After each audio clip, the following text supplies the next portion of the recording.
dengan handphone itu ada tulisan-tulisan tentang dakwah, ayat, hadis, muhasabah, inspirasi, motivasi, begitu. Lalu kita share, ya, kita bagikan, maka pahala masuk dalam kategori sedekah ilmu. Ya, handphone itu bisa seperti pisau, ya, atau pedang, ya, bermata dua, bisa maslahat, bisa mudarat. Karena itu bagaimana handphone yang kita miliki itu menjadi maslahat, ya, kita kirimlah atau kita baca hal-hal yang baik, yang positif, begitu. Lalu kita share kepada kelompok kita, keluarga kita, sahabat kita, atau grup WhatsApp kita, maka pahala terus mengalir. Itu sebabnya mohon maaf, Ustadz rekam, lalu ada videonya, ada audionya, maka nanti di-share ke beberapa grup WhatsApp, sehingga bukan hanya jamaah ini saja yang nanti bisa menyimak, tetapi rekan-rekan bahkan di seluruh Indonesia, bahkan di luar negeri pun juga nanti bisa menyimak, ya. Karena itu tidak salah, ya, kalau saya menghargai, menghormati keberadaan Bapak Ibu sekalian. Sebelum saya lanjutkan, saya ingin memberikan apresiasi, penghargaan, penghormatan, dan terima kasih kepada DKM berdasarkan pengalaman. Jadi begini, saya sudah keliling kuliah subuh, ya, bahkan ketika safari dakwah di Maluku, ya, di Seram, kemudian di Riau, di Batam, di Natuna, di Pakpak, memberikan kuliah subuh, ya, selain tabligh akbar. Nah, ketika kuliah subuh, ya, Jabodetabek tentu, pengalaman ininya belum dipasang nih, belum terpasang, jadi manual pasangan infokusnya, begitu. Ininya juga pakai tripod, begitu. Lalu saya datang lebih awal seperti tadi, dengan harapan saya setting dulu, begitu. Lalu ada DKM, ya, marbot. Saya bilang, bisa nggak mejanya dipasang sebelum sholat, begitu. Oh, gampang, nanti bisa dipasang setelah sholat. Saya, yang terpikir oleh saya, bahwa men-setting laptop, men-setting kamera itu perlu waktu. Maka ketika sudah sholat, lalu DKM mengumumkan kuliah subuh hari ini disampaikan oleh Ustaz Dr. Sunandar, kan harus sudah siap. Sementara harus setting dulu, itu berapa menit, jadi nganggur tuh, nunggu aja, kan kesel, terbuang waktu, sayang, begitu. Lalu si pengurus masjid mengatakan gini, nggak bisa Pak, nggak bisa, harus mengikuti aturan sini. Yaudah, saya ikut. Ternyata setelah sholat subuh langsung diumumkan, akhirnya nggak terpasang, kamera nggak terpasang, memerlukan waktu pasang infokus, gitu. Infokusnya manual, satu infokus, begitu. Tadi saya datang ke sini, lalu saya minta, bisa nggak mejanya dipasang sekarang sebelum sholat? Terus kan imamnya di sana, nggak apa-apa, kan nggak penuh. Nanti tempat imamnya, sejadahnya agak mundur, sejajar dengan meja, begitu. Oh ya, saya tanya dulu. Terus, oh iya Pak, boleh, gitu. Terus saya set lah. Saya set tripodnya untuk kamera dan sebagainya. Lalu pada saat setelah selesai sholat, ini sudah terpasang, tidak harus pasang dulu dan makan waktu. Itu saya menghargai. Jadi cara berpikir, tidak harus di depan dalam kondisi darurat, kan dalam kaidah usul fikih dikatakan ad-daruratu tubihul mahdhurat, ya. Kondisi darurat itu membolehkan, ya. Jangankan tempat sholat, ya. Kalau coba ada orang yang normatif cara berpikirnya, pengalaman saya juga begitu, pengalaman sholat di kota, ya, Pondok Ranji, masjidnya besar begitu. Saya bawa laptop untuk sholat Jumat, lalu saya taruh di mimbar laptopnya. Lalu si pengurus menghampiri, Pak Ustadz, mohon maaf, Pak Ustadz pakai laptop? Iya. Loh, mohon maaf Pak Ustadz, masyarakat sini belum bisa menerima laptop Pak Ustadz, karena ya pertimbangannya zaman Nabi nggak ada Pak Ustadz. Begitu. Saya ikuti, nggak ada masalah, saya tutup. Tapi sesungguhnya itu bisa didialogkan, itu bisa diargumentasikan dengan dasar hadis Nabi mengatakan ad-dinu wal aqlu la dina liman la aqlahu. Yang dikatakan agama adalah akal, tidak dikatakan beragama orang yang tidak menggunakan akal sehatnya. Kita gunakan akal sehat. Mari kita coba analogikan, kalaulah amal ibadah kita harus sesuai dengan yang persis dilakukan oleh Rasulullah, ya, laptop belum ada zaman Rasulullah maka haram, misalnya begitu. Mari kita coba kaitkan dulu ibadah haji pakai kuda, pakai onta atau jalan kaki. Lalu belakangan ini ibadah haji pakai kapal laut, pakai pesawat. Berarti nggak boleh dong ibadah haji pakai kapal pesawat karena nggak dilaksanakan pada zaman Nabi. Apalagi kalau dikaitkan yang membuat pesawat, yang membuat kapal laut orang kafir, nggak boleh kita menggunakan hasil dari produksi orang kafir. Lebih lagi kita nggak mungkin pakai itu. Tetapi mari kita coba gunakan akal kita. Jadi tidak boleh berpikir normatif begitu, berpikir sempit dan picik. Di satu daerah masih ada yang khutbah Jumatnya semuanya sampai Z bahasa Arab. Sementara masyarakatnya nggak ngerti bahasa Arab sama sekali. Nah, tapi itu yang dilakukan khutbah Jumatnya. Padahal ada dalil yang mengatakan khatibun nas bi qadri uqulihim. Berbicaralah dengan jamaah sesuai dengan kadar kemampuan akal mereka, sesuai dengan kadar kemampuan bahasa mereka, ya bahasa Indonesia. Ya, jadi khutbah dengan bahasa Indonesia, tidak harus sampai bahasa Arab. Kalau nggak ngerti untuk apa? Kalau nggak ngerti, mohon maaf kalau Ustaz memberikan satu hujah begitu, ya, maka mari kita berusaha untuk memiliki wawasan berpikir yang moderat, tidak kaku, tidak sempit, ya, tidak seperti yang Ustaz pernah ngalami. Nggak bisa Pak Ustaz, harus ikuti aturan sini, gitu. Jadi akhirnya terlambat memulainya begitu, dan hal yang tidak terduga. Tapi di sini alhamdulillah itu satu hal yang diapresiasi. Yang kedua, ada 2 screen dan siap dengan 2 infocus.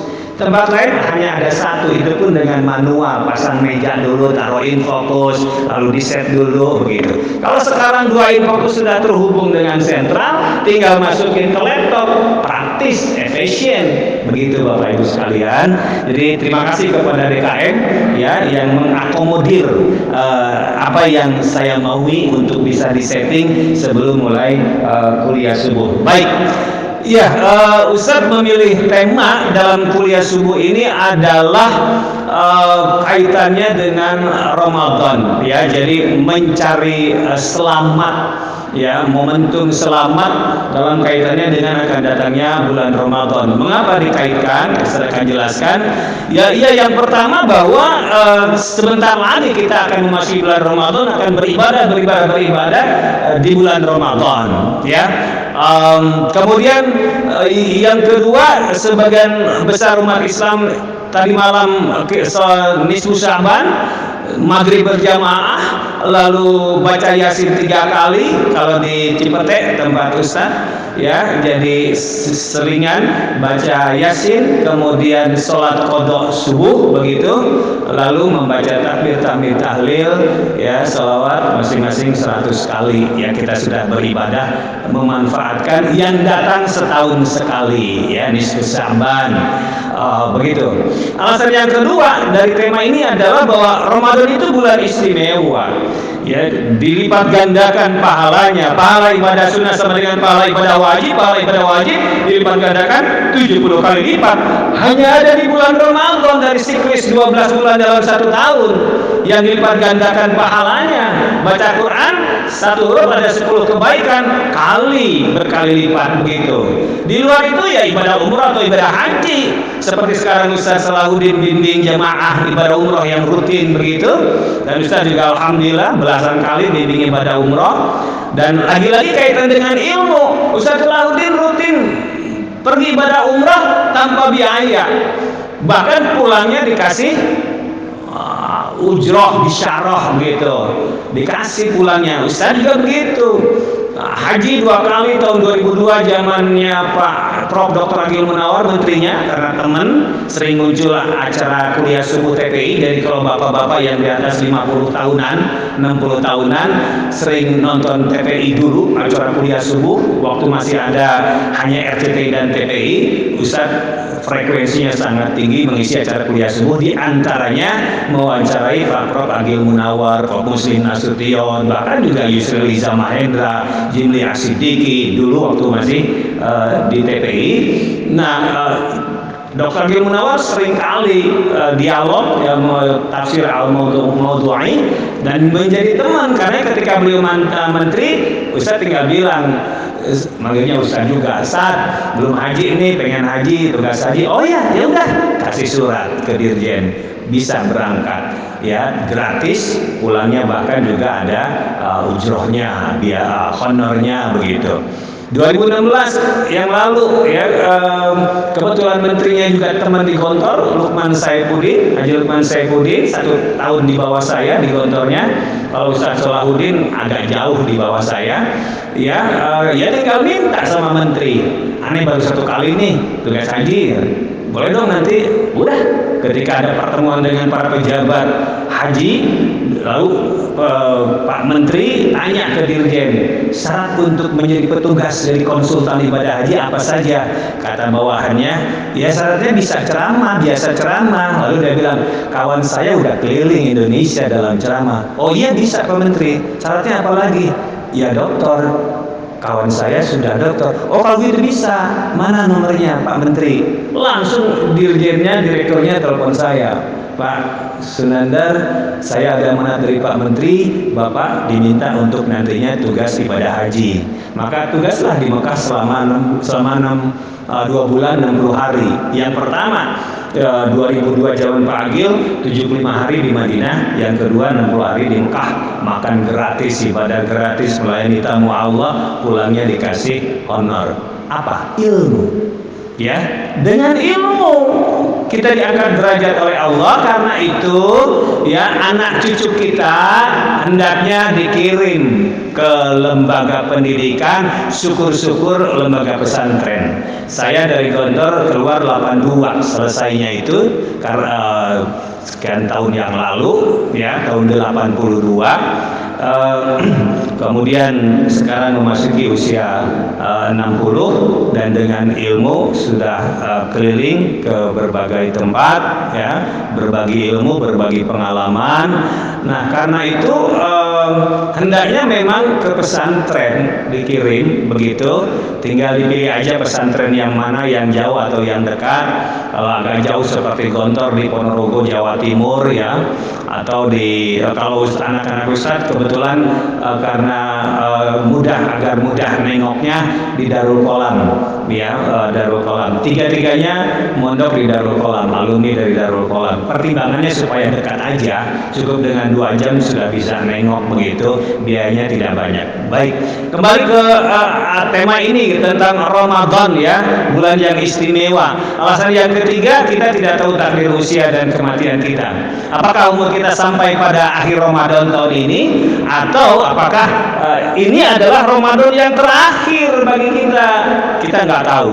Oleh karena itu kita niatkan beribadah maksimal di Ramadan tahun ini, supaya menjadi tabungan pahala yang maksimal. Karena nanti kita akan berhadapan dengan yang namanya Yaumul Mizan, hari pertimbangan, atau Yaumul Hisab, hari perhitungan. Akan ditimbang, akan dihitung semua amal perbuatan kita selama hidup di dunia ya, dan itu akan menentukan selamat atau tidaknya di alam kubur, atau selamat atau tidaknya di alam akhirat, menjadi penghuni surga atau menjadi penghuni neraka. Ya kita nggak tahu. Karena itu dalam kesempatan silaturahim dan kajian subuh ini, kita mengikuti sampai akhir. Kita bahas tentang Ramadan tahun 1443 Hijriah ini, momentum keselamatan dunia dan akhirat. Mengapa Ustaz katakan keselamatan dunia dan akhirat? Ya karena memang ada satu di antara 2 konsekuensi yang akan kita alami, baik di dunia, di alam kubur maupun di alam akhirat. Ketika di alam kubur kita akan berhadapan dengan satu di antara 2 konsekuensi, yaitu nikmat kubur atau siksa kubur. kubur. Lalu kita ditempatkan bagaikan dalam taman di antara taman surga atau bagaikan dalam lubang di antara lubang api neraka. Satu di antara dua konsekuensi, ya, nanti setelah kita mati. Nunggu hari kebangkitan, entah berapa lama kita di alam kubur.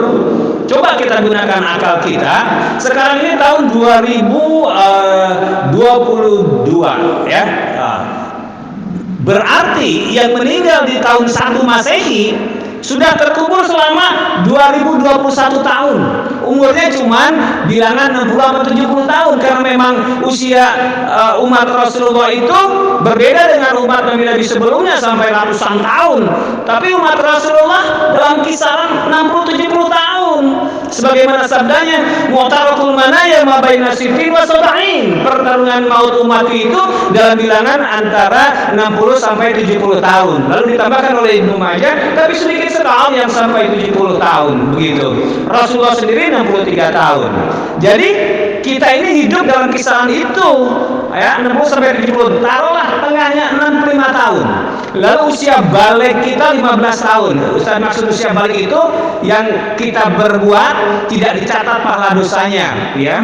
Jadi 15 tahun. Antara ke-16 sampai ke 65 tahun berarti ada 50 tahun.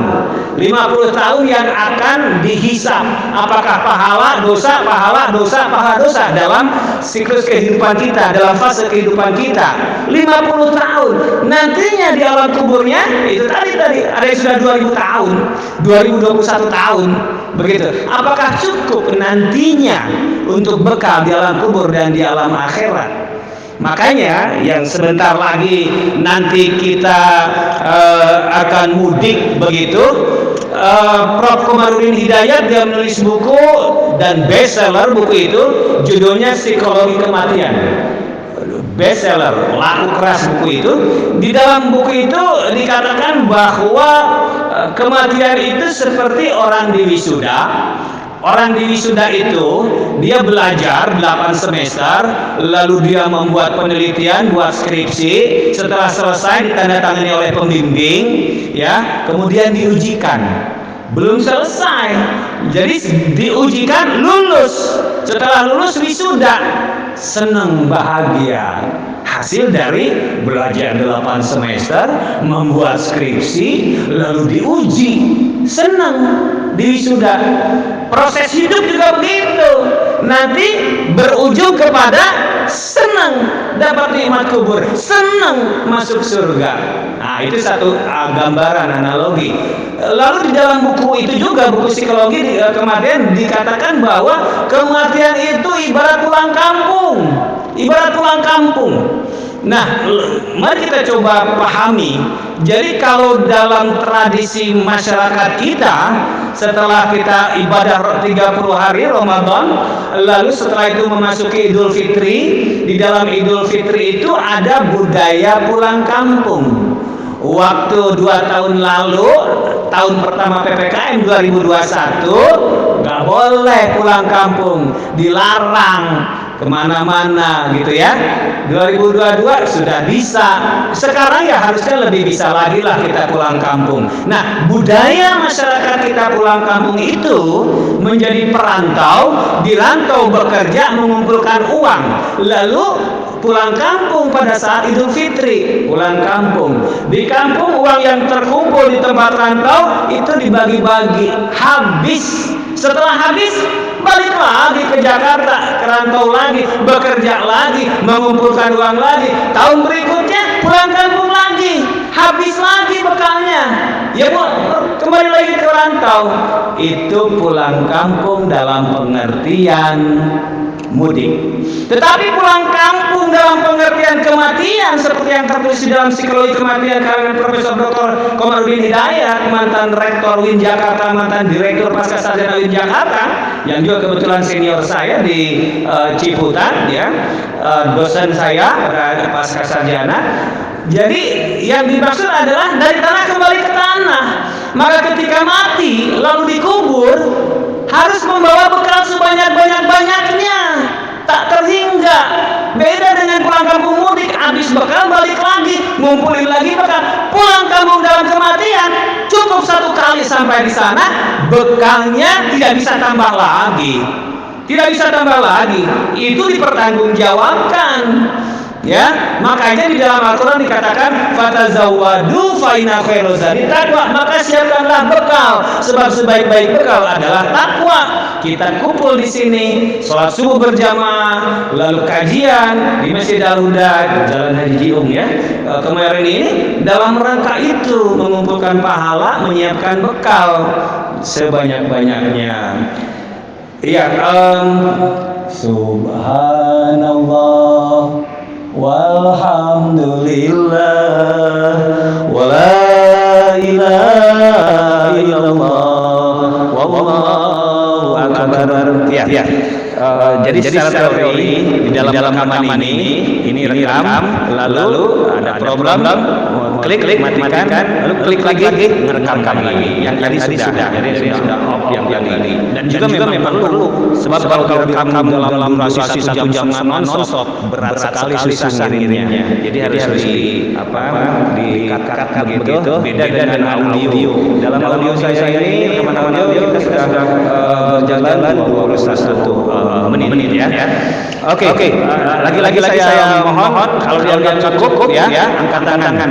Karena kalau saya sudah bicara muhasabah suka lupa kapan batas waktunya. Tapi saya menghargai kalau dianggap cukup, saya bisa langsung rem. Gigi 5 langsung ke gigi 1 langsung matikan rem. Insyaallah bisa begitu ya, tidak ada masalah ya.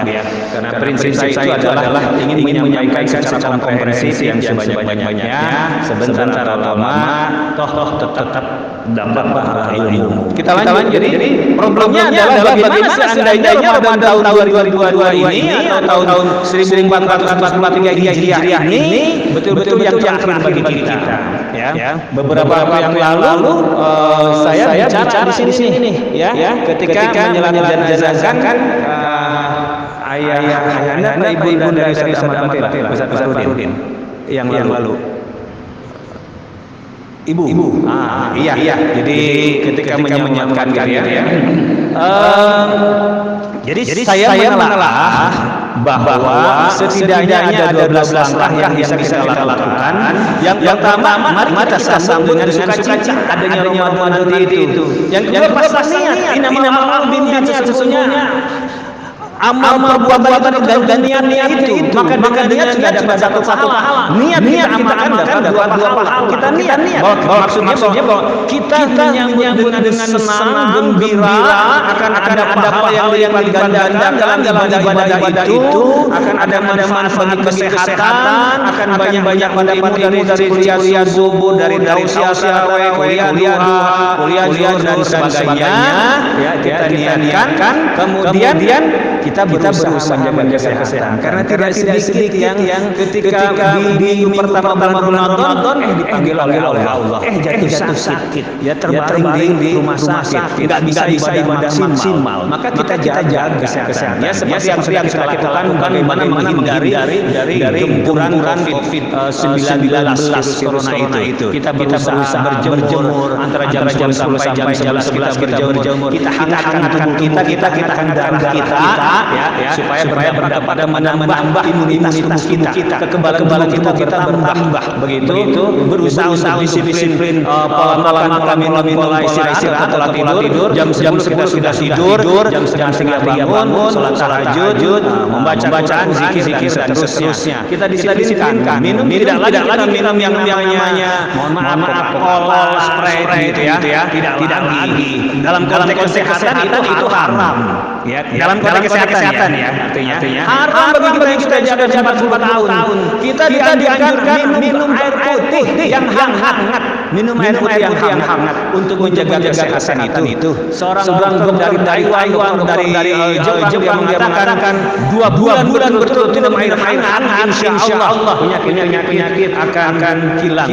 Begitu. Jadi memang dianjurkan. Intinya adalah jaga pola makan, jaga pola minum, jaga pola istirahat dan jaga pola pikir, jaga pola bicara, lisan. Ustaz Ahmad Fatahillah sering mengatakan you are what you eat. Kamu apa yang kamu makan. Kamu makan sembarangan, kamu bisa sakit. Kamu sakit bisa cepat mati. Begitu. You are what you drink. Kamu apa yang kamu minum.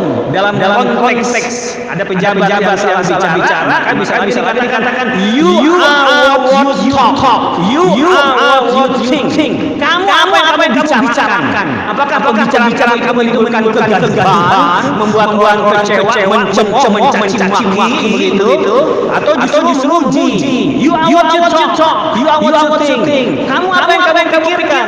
Pikiran itu berkaitan dengan hati, berkaitan dengan ilmu yang kita baca. Pikiran itu. Jadi kalau orang yang cetek ilmunya nggak banyak baca ilmu agama, ilmu pengetahuan, maka yang keluar itu adalah sampah.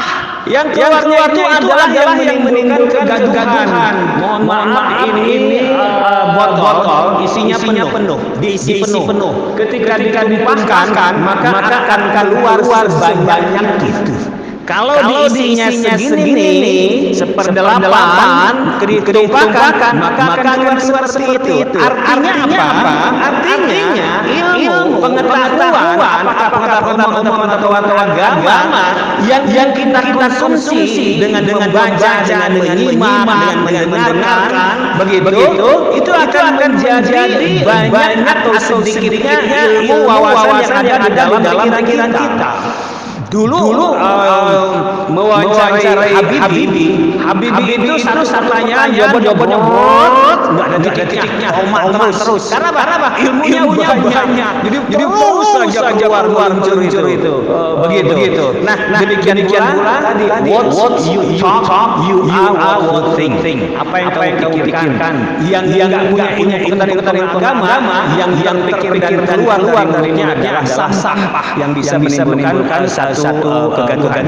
Kita lanjut apa yang kita persiapkan tadi ya, setelah kesehatan mendawamkan zikir, senantiasa zikir. Ya, zikrullah, subhanallah walhamdulillah wala ilaha illallah wallahu akbar, la haula wala quwwata illa billahil azim. Tambah lagi dengan sholawat. Setiap hari, setiap saat kita berzikir, mendawamkan.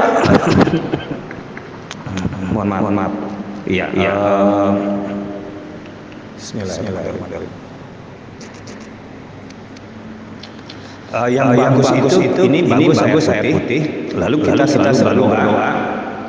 Allahumma inni as'aluka ilman nafi'an wa rizqan wasi'an wa shifaan min kulli da'in wa saqamin bi rahmatika ya rahimin. Ya, setiap kita mau minum itu memang doa ketika mau minum zam-zam, tapi secara makna itu bagus kita amalkan. Kalau tidak ibadah umroh atau tidak minum zam-zam, mari kita pahami. Allahumma inni as'aluka ilman nafi'an. Ya Allah, aku memohon kepadamu ilmu yang bermanfaat, wa rizqan wasi'an, rezeki yang banyak, yang penuh berkah. Allahumma inni as'aluka ilman nafi'an wa shifaan min kulli da'in, dan kesembuhan dari setiap penyakit. Ya, wasawasan dari penderitaan hidup bi rahmatika ya rahman, dengan rahmat-rahmat yang ngasih dari sekalian pengasih. Kalau Ustaz karena sedikit bisa bahasa Arab, bisa tambahkan. Jadi setelah doa tadi, Allahumma inni as'aluka ilman nafi'an wa rizqan wasi'an wa shifaan min kulli da'in wa saqamin bi rahmatika ya arhamar rahimin. Nas'aluka shifaa ya Allah, nas'aluka shifaa ya Allah, nas'aluka shifaa ya Allah. La shifaa illa shifaa bi iznika wa bi quwwatika wa bi quwwatika bi rahmatika ya arhamar rahimin. Kami mohon kesembuhan kepada ya Allah. Kami mohon kesembuhan kepada ya Allah. Tiada kesembuhan kecuali dengan kekuatanmu, dengan kudratmu, dengan rahmatmu, wahai yang masih dari sekalian pengasih. Anta syafi'i ya Allah, anta syafi'i, anta syafi'i, ismi mardi. Engkau zat yang maha menyembuhkan ya Allah, sembuhkan sakitku ini. Begitu. Jadi bisa kalau bahasa ya tadi dipahami, lalu dalam bahasa Indonesianya. Kembali kita setiap mendawamkan zikir, ya, istighfar. Nanti akan dijelaskan keutamaan-utamanya itu. Begitu. Membaca tahlil la ilaha illallah, ya. dalam pemahaman Ustaz, ya, boleh berbeda. Pemahaman Ustaz, setiap hari ini kita kan hidup dengan detak jantung, dengan aliran darah yang terus mengalir, yang menurut ahli itu kalau dipanjangkan mengalirnya darah itu bisa sekian kilometer panjangnya, panjang luar biasa. Darah yang terus mengalir dalam tubuh kita itu. Nah, darah mengalir, denyut jantung itu yang membuat kita hidup. Lalu dalam keadaan hidup itu kita selalu membaca tahlil. La ilaha illallah, la ilaha illallah, la ilaha illallah. Allahu akbar, Allahu akbar. Ustaz memahaminya. Itu detuk jantung itu mendengar. Darah yang mengalir itu mendengar. Setiap takbir, tasbih, tahlil kita itu salawat mendengar. Allah pasti maha mendengar. Maka dengan senantiasa zikir dan takbir itu, ya, istighfar itu, Allah berikan ma'unah pertolongan bagi kita yang senantiasa ingat kepadanya, yang senantiasa mengagungkannya setiap hari, setiap saat itu. Kita selamat. Allah penuhi kebutuhan kita. Allah berikan rezeki. Karena memang sudah selalu ingat Allah. Ya, bizikrillah senantiasa. Maka ibadah yang tidak ada biaya ini sangat sayang kalau tidak amalkan keseharian. Tentu kita dalam keadaan berwudu. Dalam keadaan berwudu kita melakukannya karenanya berlaku satu anjuran dari hadis Nabi riwayat Muslim yang diamalkan oleh Syekh Ilham bertahun-tahun tidak terputus, yaitu amalan 77 sunnah Rasul, istighfar setiap saat, enggak putus wudunya, membaca Al-Qur'an setiap hari, sedekah setiap hari, salat tahajud setiap malam, salat berjamaah utamanya salat subuh setiap hari, salat duha setiap pagi. Amalan 7 sunnah Rasul ini kalau kita amalkan, ya tadi dalam keadaan wudu terus baca terus setiap hari, maka hal yakin Allah akan buktikan kepada kita selalu hambanya selaku Rasulnya yang Allah firmankan, wa may yattaqillaha yaj'al lahu makhraja wa yarzuqhu min haitsu la yahtasib. Siapa yang takwa kepada berikan jalan keluar, Allah berikan jalan keluar dari kesulitan hidupnya, Allah berikan rezeki dari arah terduga. Takwa kepada Allah, beriman, bertakwa. Tidak ada orang yang soleh itu yang dibenci oleh orang yang asal sehat. Ya. Sekarang harus ditambahkan oleh orang kalau dulu orang yang soleh, orang yang berbuat baik, orang yang punya sifat-sifat muda, sifat-sifat yang terpuji, otomatis semuanya suka. Tidak ada yang suka. Kalau di zaman sekarang berbuat baik belum tentu disukai. Kalau di zaman sekarang itu. Sebaliknya berbuat buruk banyak yang disukai, banyak yang didukung. Itu di zaman sekarang ya. Tapi kalau nggak ada menjadi soleh otomatis orang akan senang, orang akan hargai, orang akan menghormati, berbuat baik, menunjukkan sifat-sifat muda yang terpuji. Tapi zaman sekarang tidak. Tetapi kita katakan tadi banyak yang berakal sehat, muslim yang benar, maka kita berbuat baik adalah baik. Famay ya'mal dzarratan khairan yarah wa may ya'mal dzarratan syarran yarah. Siapa yang berbuat satu kebaikan walaupun sebesar biji sawi, halal baginya. Siapa yang berbuat keburukan sebesar biji sawi, dosa baginya. Jadi sesuai amal baik atau amal buruk begitu, maka tetap kita dalam koridor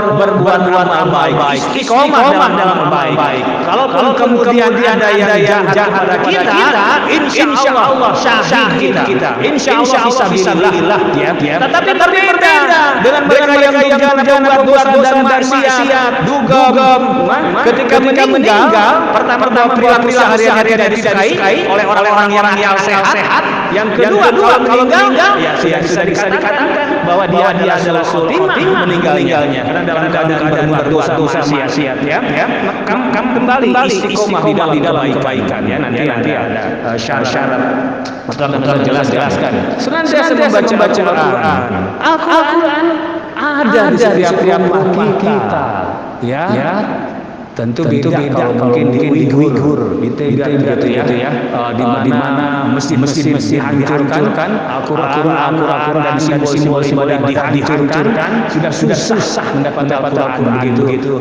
Susah membaca Al-Qur'an, bahkan memakai jilbab saja ya, simbol keagamaan dilarang. Kayak sekarang yang di media itu umat Islam dibantai bagi mereka rakyat pejabat anggota dewannya, bahkan pimpinnya itu beranggapan bahwa umat Islam yang bertambah adalah bahaya bagi kita. Karena itu mereka harus dimusnahkan, mereka harus dibantai.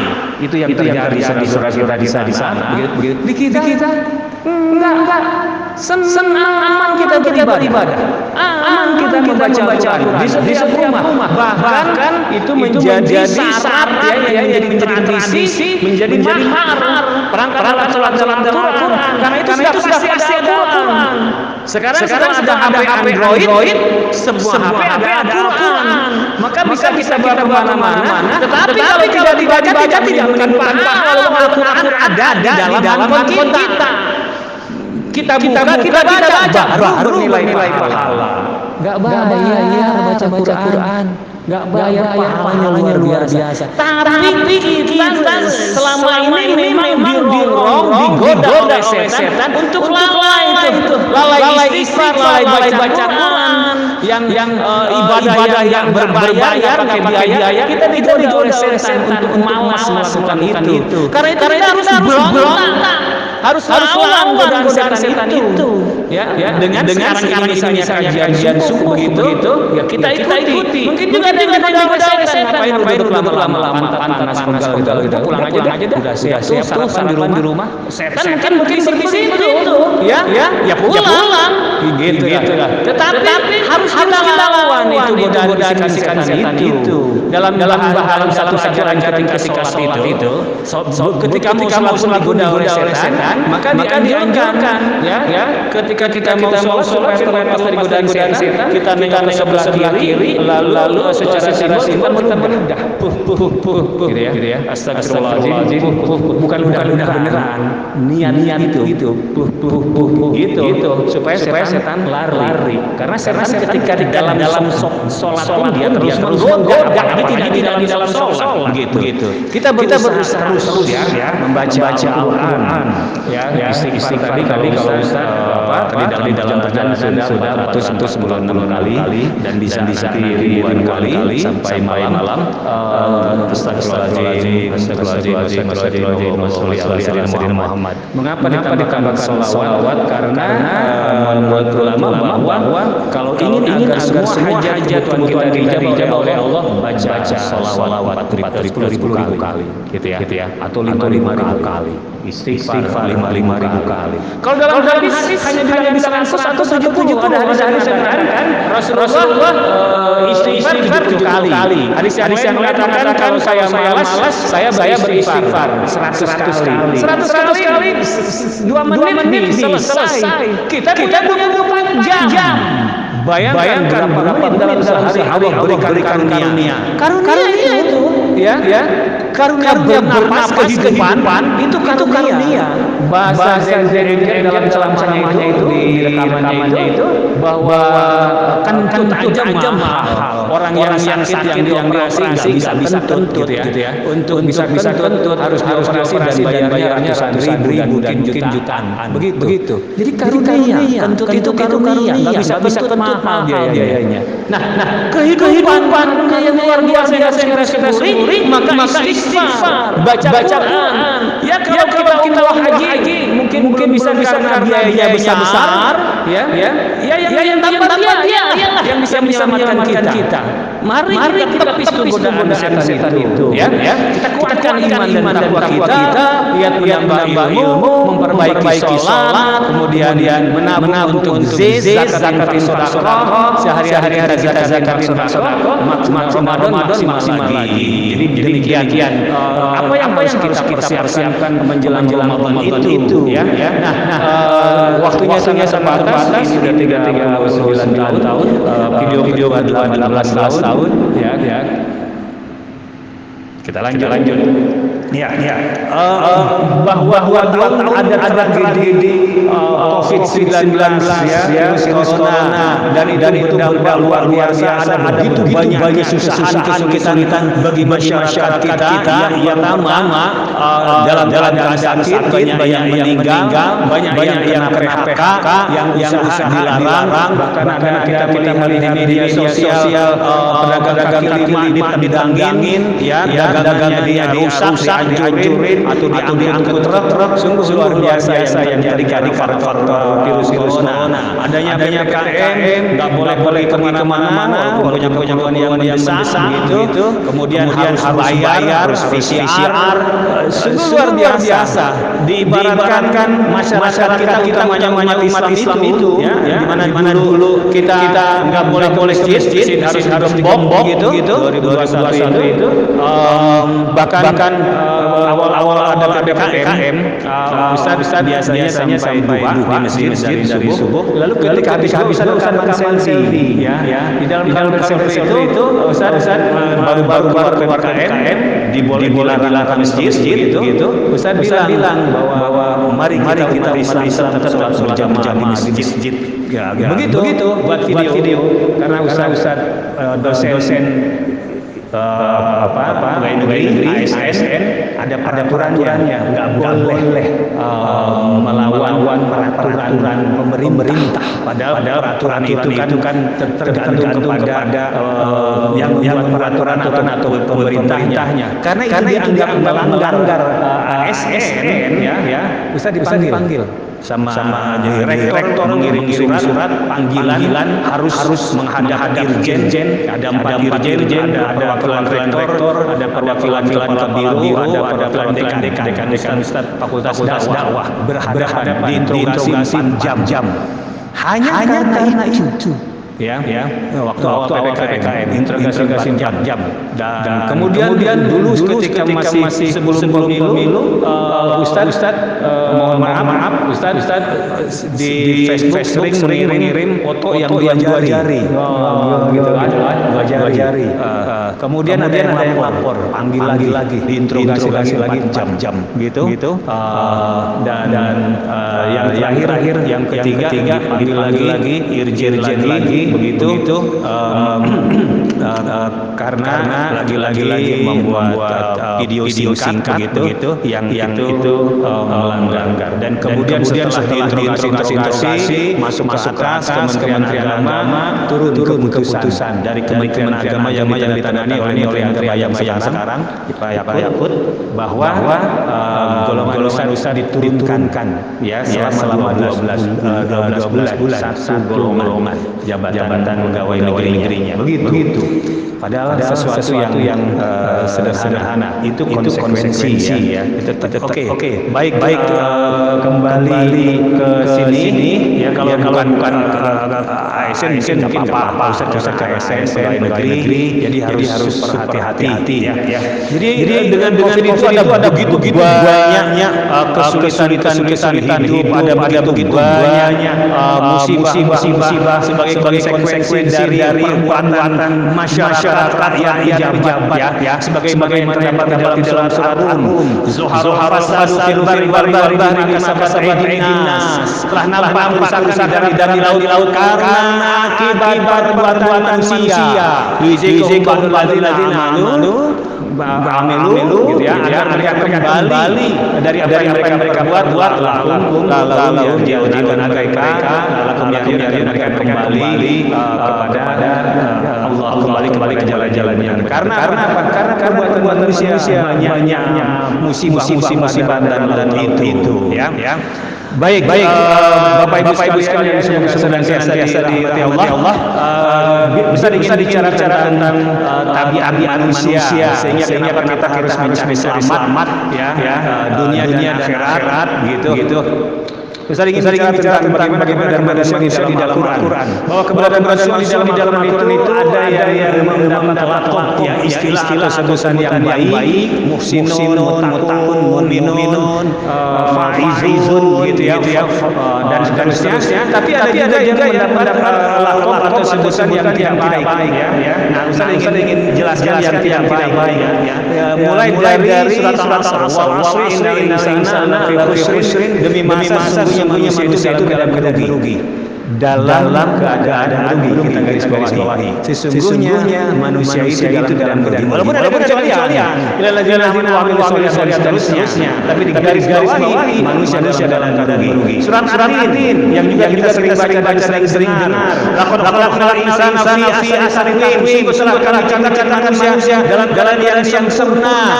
Ayat ini masih ada lanjutan. Ketika manusia diciptakan dalam keadaan sempurna, kalau dia tidak bersyukur kepada Allah, dia tidak banyak beribadah, sebaliknya dia mendapatkan uang haram, membelanjakan dengan cara yang haram, dia tidak beribadah, dia tidak mau zakat, maka berlaku selanjutnya summa radadna asfala safilin, kemudian kami kembalikan ke tempat yang serendahnya.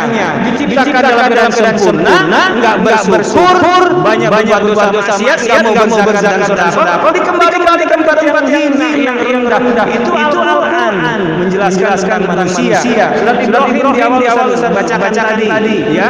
Ayat 7 kalau enggak bersyukur kafir, kufur nikmat. Ayat 34 enggak bersyukur kufur dan zalim. Lalu di dalam surat Al-Ma'arij dikatakan khuliqal insana halua wa iza masal jazwa wa iza masal manusia diciptakan dalam keadaan kesah, mengeluh, sering mengeluh. Kalau dia diberikan kesulitan, dia beringat kepada Allah, dia berdoa mungkin sholat tahajud, salat duha. Tetapi ketika dia berikan limpahan rezeki, dia menjadi pribadi yang kikir. Itu Al-Quran berbicara tentang manusia dan ada banyak lagi gitu. Ya. Manusia dikatakan sebagai makhluk yang dari salah hilang. Al-insan makhluk wanisyan. Manusia tempat dan khilaf. Kullu bani Adam khata'un, ya setiap anak cucu Adam bersalah, wa khairul khata'ina tawwabun, namun sebaik-baik yang bersalah adalah mereka yang bertaubat. Kita ini dalam rangka taubat, dalam rangka hijrah, dalam rangka menjadi mujahid. Jihad bukan dalam semata-mata arang, kerja keras bersungguh-sungguh juga berjihad. Bersungguh-sungguh nih duduk di lantai yang keras gitu ya, pantang pegel panas begitu, itu jihad untuk bisa terus mengikuti hal-hal yang sampai akhir gitu. Itu bagian dari jihad. Hadis Nabi menjelaskan yang Ustaz baca dalam satu buku, andaikan satu komunitas gitu ya, seperti misalnya komunitas di Masjid Al-Huda dan sekitarnya atau masalah jalan di Hidung ini, andaikan manusia itu senantiasa berbuat baik, ya senantiasa berbuat baik dan berbuat salah, ya taat patuh, maka Allah binasakan manusia itu, Allah ganti dengan kelompok manusia yang baru, manusia yang baru itu kemudian berbuat hilaf dosa maksiat zaliman dan sebagainya, lalu mereka diberikan panjang, mereka kemudian bertobat, berhijrah, mohon ampun, lalu Allah ampuni. Artinya apa? Artinya bahwa kita manusia enggak dari salah hilaf, kesalahan kehilapan dosa adalah keniscayaan, tapi ketika kita diberikan umur panjang kemudian tobat kepada Allah ampuni. Ya, ampuni. Ada begitu banyak tentang tobat yang satu-satunya buku yang Ustaz tulis bersama Ilham, ya. Dasarnya kan tobat zikir muhasabah yang biru itu. Iya, enggak terasa di sudah tulis dalam 48 menit, ya. Kemudian di video yang 39 menit nampaknya sudah cukup ya Pak Imam. Terima kasih Pak Imam dengan baca-baca yang bagus. Satu menyitir ayat yang tadi dibacakan oleh Pak Imam di rakaat pertama ya. Wa idza ja'atis sahah yauma yafirul mar'u min akhihi wa ummihi wa abihi wa sahibatihi wa banihi likulli imrin sya'nun yughnihi. Ketika sangkala kedua hari kiamat ditiupkan, hari di mana seseorang ya saudara, ibu, ayah, kemudian sahabat, anak-anak sibuk mencari keselamatan sendiri. Sibuk. Ini akan kita alami. Akan kita alami. Akan sibuk akan menjadi manusia egois, ya, manusia yang selfie. Begitu kita mencari selamat. Itu akan datang pada hari kiamat. Maksudnya apa? Maksudnya mari kita berusaha menyelamatkan diri kita, ya. Baru lain, makanya dikatakan anfusakum wa ahlikum nar. Jaga dirimu, anfusakum jaga dirimu, wa ahlikum baru keluarga dari siksa neraka. Jadi diri kita unik, ya. Bahwa istri kita, pasangan kita, suami sudah kita tidak mau, ya udah. Kita ajak lagi nanti. Tetapi pikirkan kita sampai pasangan itu nggak mau ibadah ke masjid, kita ke masjid. Ada saat di mana kita individualis. Ramadan adalah bulan bulan terakhir, sahur bersama, buka bersama. Nikmati itu. Di luar itu adalah individu. Maka mari kita manfaatkan hidup kita agar selamat alam kubur, selamat akhirat. Kurang lebihnya maaf. Ini baru sepertiga masuk pada ini begitu. Ya dari sini tadi hanya satu aja lah dengan hadis ya. Jadi kondisi kesalahan kehilafan itu membuat Rasulullah bersabda bahwa kita ini potensial masuk neraka. Yariduna kullunar sumayasruna min amalihim wa amalu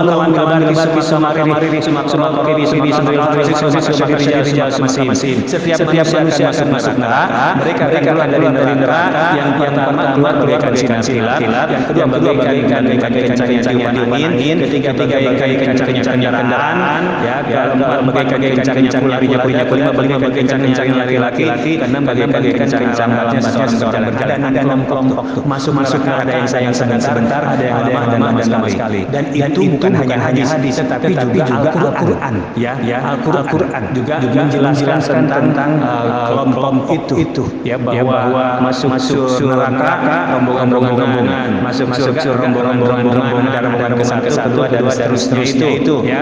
Wasiqul ladzina zumar. Jadi masuk surga rombongan sesuai dengan surah ya.